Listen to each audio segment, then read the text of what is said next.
सभी साथियों को मेरा नमस्कार। YouTube चैनल पे आप सबका स्वागत है।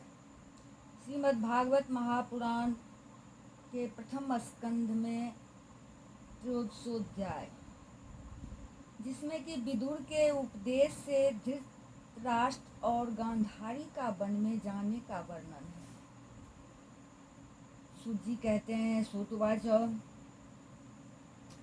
विदुरस्तीर्थयात्रायां मैत्रेयादात्मनो गतिं ज्ञात्वा गाधास्तिं पूर्णं तया वाप्तविवित्सितः यावतः कृतवान् प्रश्नान् छत्ता कौशारवाग्रतः जातेकभक्तिर्गोविन्दे तेभ्यश्चोपररामः तं बन्धुमागतं दृष्ट्वा धर्मपुत्रः सहानुजः धृतराष्ट्रो युयोत सोंसुश्च श्रुतः शारदवतः पृथा गान्धारी द्रौपदी ब्रह्मन् सुभद्रा चोत्तरा कृपी अन्याश्च जामयः पाण्डोर्ज्ञातयो ससुता स्त्रियः प्रत्यो जग्मुः प्रहर्षेण प्राणं तन्व इवागतम्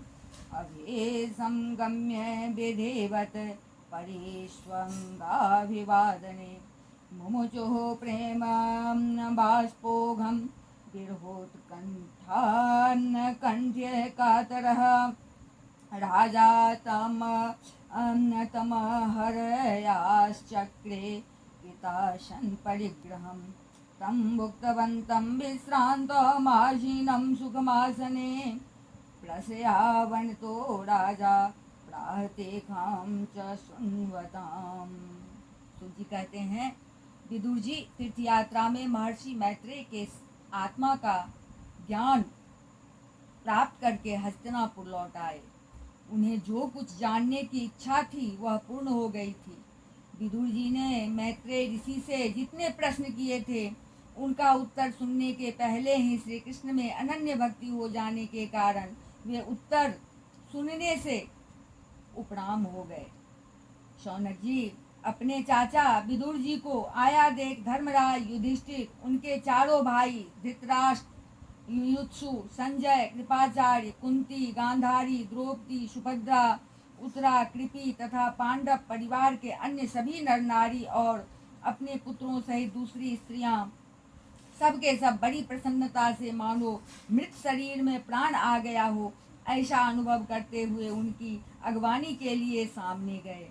यथा योग्य आलिंगन और प्रणाम आदि के द्वारा सब उनसे मिले और विरह जनित उत्कंठा से कातर होकर सबने प्रेम के आंसू बहाए। युधिष्ठिर ने आसन पर बैठाकर उनका यथोचित सत्कार किया। जब वे भोजन एवं विश्राम करके सुखपूर्वक आसन पर बैठे थे तब युधिष्ठिर ने विनय से झुककर सबके सामने ही उनसे कहा। युधिष्ठिर ने कहा, चाचा जी, जैसे पक्षी अपने अंडों को पंखों की छाया के नीचे रखकर उन्हें सेते और बढ़ाते हैं, वैसे ही आपने अत्यंत वात्सल्य से अपने कर कमलों की छत्र छाया में हम लोगों को पाला पोसा है। बार बार आपने हमें और हमारी माता को विषदान और लाक्षागृह के दाह आदि विपत्तियों से बचाया है। क्या आप कभी हम लोगों की भी याद करते रहे हैं? आपने पृथ्वी पर विचरण करते समय किस वृत्ति से जीवन निर्वाह किया? आपने पृथ्वी तल पर किन किन तीर्थों और मुख्य क्षेत्रों का सेवन किया? प्रभो, आप जैसे भगवान के प्यारे भक्त स्वयं ही तीर्थ स्वरूप होते हैं। आप लोग अपने हृदय में विराजमान भगवान के द्वारा तीर्थों को भी महातीर्थ बनाते हुए विचरण करते हैं। चाचा जी, आप तीर्थ यात्रा करते हुए द्वारका भी अवश्य ही गए होंगे। वहाँ हमारे सुहृद एवं भाई बंधु यादव लोग, जिनके एकमात्र आराध्य देव श्री कृष्ण हैं, अपनी नगरी में सुख से तो है ना? आपने यदि जाकर देखा नहीं होगा तो सुना तो अवश्य ही होगा। इत्युक्तो धर्मराजेन सर्वं ततः समवर्णयत् यथानुभूतं क्रमशो विना यदुकुलक्षयं नन्वप्रियं दुर्वेशहं नृणां स्वयमुपस्थितं नावेरयत सकरुणो दुःखितान् द्रष्टुमक्षमः कश्चित् कालमतावात्सेत् सत्कृतो देववत् सुखं भ्रातुर्ज्येष्ठस्य श्रेयस्कृत सर्वेषां प्रीतिमावहन् आविर्भदयमा दण्डं यथावद बदघकारिषु यावद्धार शूद्रत्वं सापादवर्षशतं यमः युधिष्ठिरो लब्धराज्यो दृष्ट्वा पौत्रं कुलंधरं भ्रातृभिर्लोकपालाभिर्मुदे पर्याश्रया एवं गृहेषु सक्तानां प्रमत्तानां तदेहया अत्यक्रामदविज्ञातः कालः परं दुस्तरः विदुरस्तदभिप्रेत्य धृतराष्ट्रं भाषत राजर्निर्गम्यतां शीघ्रं पश्येदं भयमागतं प्रतिक्रिया न यस्येह कुतश्चित् कहिरचित् प्रभो स एव भगवान् कालः सर्वेषां न समागतः येन चैवाभिपन्नोऽयं प्राणे प्रियतमेरपि जनः सद्यो व्योज्येत किमु तान्यैर्धनादिभिः पितृभ्रातृसुहृदपुत्रा हतास्ते विगतं वयः आत्मा च जर्याग्रस्तः परगेहमुपाससे। युधिष्ठिर के इस प्रकार पूछने पर विदुर जी ने तीर्थों और यदुवंशियों के संबंध में जो कुछ देखा, सुना और अनुभव किया था सब क्रम से बतला दिया। केवल यदुवंश के विनाश की बात नहीं कही। करुण हृदय विदुर जी पांडवों को दुखी नहीं देख सकते थे, इसलिए उन्होंने यह अप्रिय एवं असह्य घटना पांडवों को नहीं सुनाई, क्योंकि वह तो स्वयं ही प्रकट होने वाली थी। पांडव विदुर जी का देवता के समान सेवा सत्कार करते थे। वे कुछ दिनों तक अपने बड़े भाई धृतराष्ट्र की कल्याण कामना से सब लोगों को प्रसन्न करते हुए सुखपूर्वक हस्तिनापुर में ही रहे। विदुर जी तो साक्षात धर्मराज थे।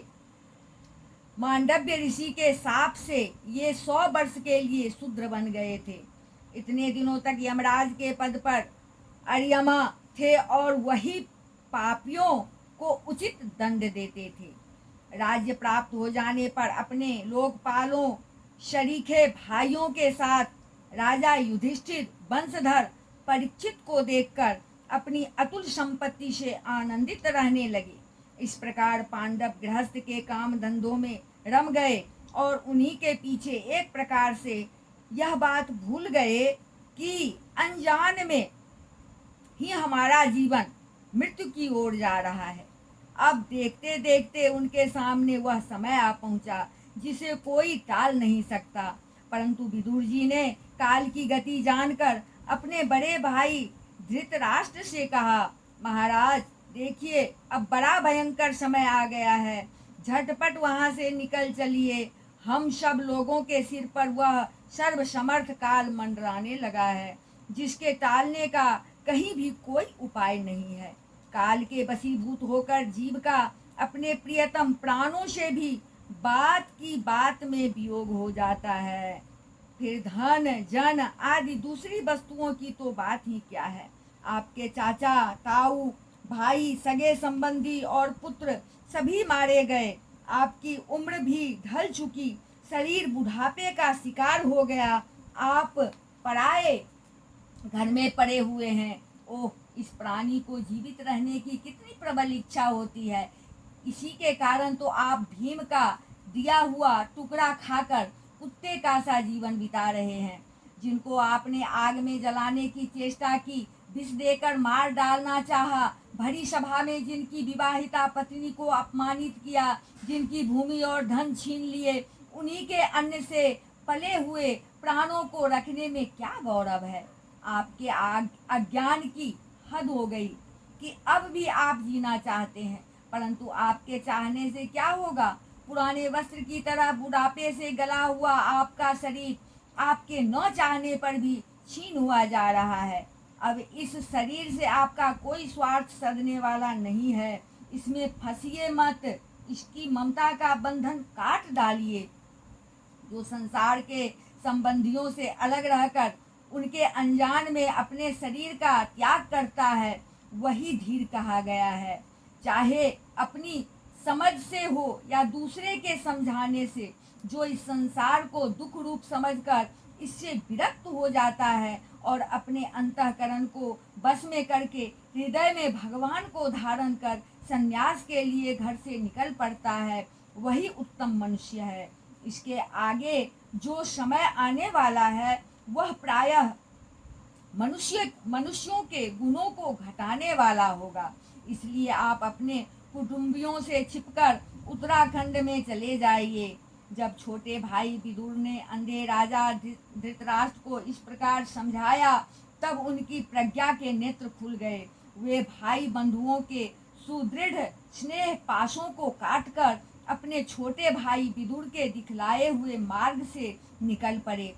जब परम पतिव्रता सुबल नंदिनी गांधारी ने देखा कि मेरे पतिदेव तो इस हिमालय की यात्रा कर रहे हैं, जो सन्यासियों को वैसा ही सुख देता है जैसा वीर पुरुषों को लड़ाई के मैदान में अपने शत्रु के द्वारा किए हुए न्यायोचित प्रहार से होता है, तब वे भी उनके पीछे पीछे चल पड़ी। अजात शत्रु युधिष्ठिर ने प्रातःकाल संध्या वंदन तथा अग्निहोत्र करके ब्राह्मणों को नमस्कार किया और उन्हें तिल, गौ, भूमि और सुवर्ण का दान दिया। इसके बाद जब वे गुरुजनों की चरण वंदना के लिए राजमहल में गए, तब उन्हें धृतराष्ट्र, विदुर तथा गांधारी के दर्शन नहीं हुए। युधिष्ठिर ने उद्विग्न चित्त होकर वहीं बैठे हुए संजय से पूछा, संजय, मेरे वे वृद्ध और नेत्रहीन पिता धृतराष्ट्र कहाँ हैं? पुत्रों शोक से पीड़ित दुखिया माता गांधारी और मेरे परम हितैषी चाचा विदुर जी कहाँ चले गए?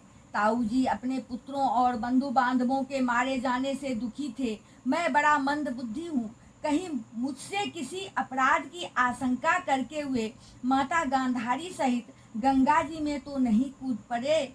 जब हमारे पिता पांडु की मृत्यु हो गई थी और हम लोग नन्हे नन्हे बच्चे थे, तब इन्हीं दोनों चाचाओं ने बड़े बड़े दुखों से हमें बचाया था। वे हम पर बड़ा ही प्रेम रखते थे। हाय, वे यहाँ से कहाँ चले गए?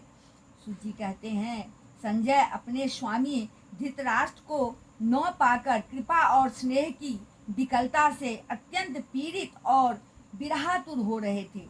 वे युधिष्ठिर को कुछ उत्तर दे न सके। फिर धीरे धीरे बुद्धि के द्वारा उन्होंने अपने चित्त को स्थिर किया, हाथों से आंखों के आंसू पोंछे और अपने स्वामी धृतराष्ट्र के चरणों का स्मरण करते हुए युधिष्ठिर से कहा, संजय वाच, न हम वेद व्यवसितं पित्रोर्व कुलनंदन गांधार्या वा महाबाहो मूषितोऽस्मि महात्मभिः। अथा जगाम भगवान नारदः सह तुम्बरो प्रत्युत्थायाभिवाद्याः शानुजो अभ्यर्चय निव। संजय बोले, कुलनंदन, मुझे आपके दोनों चाचा और गांधारी के संकल्प का कुछ भी पता नहीं है। हे महाबाहो, मुझे तो उन महात्माओं ने ठग लिया। संजय इस प्रकार कह ही रहे थे कि तुम्बुरु के साथ देवर्षि नारद जी वहां आ पहुंचे। महाराज युधिष्ठिर ने भाइयों सहित उठकर उन्हें प्रणाम किया और उनका सम्मान करते हुए बोले। युधिष्ठिर ने कहा, भगवान, मुझे अपने दोनों चाचाओं का पता नहीं लग रहा है। न जाने वे दोनों और पुत्र शोक से व्याकुल तपस्विनी माता गांधारी यहाँ से कहाँ चले गए। भगवान, अपार समुद्र में कर्णधार के समान आप ही हमारे पारदर्शक हैं। तब भगवान के परम भक्त भगवान वैश्य देवर्षि नारद ने कहा, धर्मराज, तुम किसी के लिए शोक मत करो, क्योंकि यह सारा जगत ईश्वर के वश में है। सारे लोक और लोकपाल विवश होकर ईश्वर की ही आज्ञा का पालन कर रहे हैं। वही एक प्राणी को दूसरे से मिलाता है और वही उन्हें अलग करता है। जैसे बैल बड़ी रस्सी से बंधे और छोटी रस्सी से नथे रहकर अपने स्वामी का भार ढोते हैं, उसी प्रकार मनुष्य भी वर्णाश्रम आदि अनेक प्रकार के नामों से वेद रूप रस्सी में बंधकर ईश्वर की ही आज्ञा का अनुसरण करते हैं। जैसे संसार में खिलाड़ी की इच्छा से ही खिलौनों का संयोग और वियोग होता है, वैसे ही भगवान की इच्छा से ही मनुष्यों का मिलना बिछुड़ना होता है। तुम लोगों को जीवन रूप से नित्य मानो या देह रूप से अनित्य अथवा जड़ रूप से अनित्य और चेतन रूप से नित्य अथवा शुद्ध ब्रह्म रूप में नित्य अनित्य कुछ भी न मानो। किसी भी अवस्था में मोहजन्य आसक्ति के अतिरिक्त वे शोक करने योग्य नहीं है। इसलिए हे धर्मराज, वे दीन दुखी चाचा चाची असहाय अवस्था में मेरे बिना कैसे रहेंगे? इस अज्ञान जन्य मन की विकलता को छोड़ दो। यह पांच भौतिक शरीर काल कर्म और गुणों के बस में है। अजगर के मुंह में पड़े हुए पुरुष के समान यह पराधीन शरीर दूसरों की रक्षा ही क्या कर सकता है?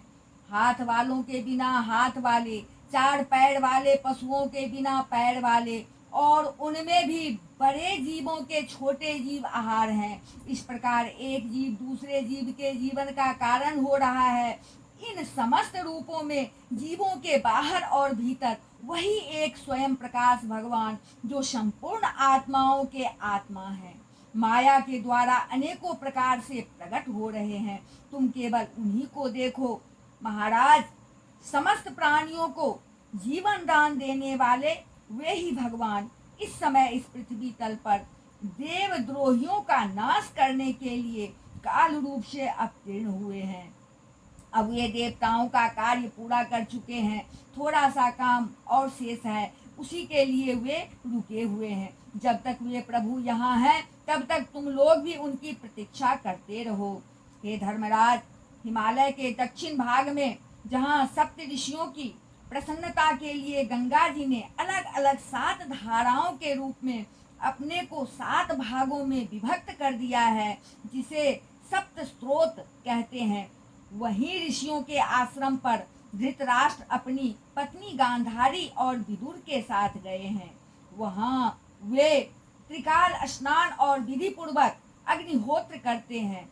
अब उनके चित्त में किसी प्रकार की कामना नहीं है, वे केवल जल पीकर शांत चित्त से निवास करते हैं।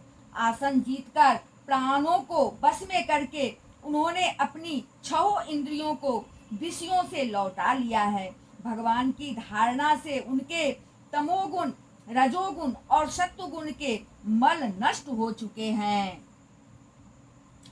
विज्ञानात्मनि संयोज्य क्षेत्रज्ञे प्रविलाप्यतम ब्राह्मण्यात्मानमाधारे घटांबरे विवांबरे ध्वस्तमाया गुणोदर्को निरुद्ध कर्णाशयः निवर्तिताखिलाहार आस्ते स्थानो विवाचलः तस्यान्तरायो मेवाभू संयस्ताखिल कर्मणः शोभाद्यतनादो राजन् परतः पंचमे हने कलेवरं हास्यति स्वं तच्च भस्मी भविष्यति दह्यमाने अग्नेर्भेरदेः पत्यो पत्नी सहोजतजे बहिः स्थिता पतिं साध्वे तमग्निमनुवेक्ष्यति विदुरस्तो तदाश्चर्यं निशाम्य कुरुनन्दन हर्षशोकयुतस्तस्मात् गन्तातीर्थनिसेवकः इत्युक्त्वा थारुहत स्वर्गं नारदः सह तुम्बरो युधिष्ठिरो वचस्तस्य हृदि कृत्वा जहाक्षोचः। उन्होंने अहंकार को बुद्धि के साथ जोड़कर और उसे क्षेत्रज्ञ आत्मा में लीन करके उसे भी महाकाश में घटाकाश के समान सर्वाधिष्ठान ब्रह्म में एक कर दिया है। उन्होंने अपनी समस्त इंद्रियों और मन को रोककर समस्त विषयों को बाहर से ही लौटा दिया है और माया के गुणों से होने वाले परिणामों को सर्वथा मिटा दिया है। समस्त कर्मों का संन्यास करके वे इस समय ठूंठ की तरह स्थिर होकर बैठे हुए हैं, अतः तुम उनके मार्ग में विघ्न रूप मत बनना। हे धर्मराज युधिष्ठिर, आज से 5वें दिन वे अपने शरीर का परित्याग कर देंगे और वह जलकर भस्म हो जाएगा। गाढ़ पत्यादि अग्नियों के द्वारा पर्णकुटी के साथ अपने पति के मृतदेह को जलते देखकर बाहर खड़ी हुई साध्वी गांधारी भी पति का अनुगमन करती हुई उसी आग में प्रवेश कर जाएगी। धर्मराज, विदुर जी अपने भाई का आश्चर्यमय मोक्ष देखकर हर्षित और वियोग देखकर दुखित होते हुए वहां से तीर्थ सेवन के लिए चले जाएंगे। देवर्षि नारद यों कहकर तुम्बुरु के साथ स्वर्ग को चले गए।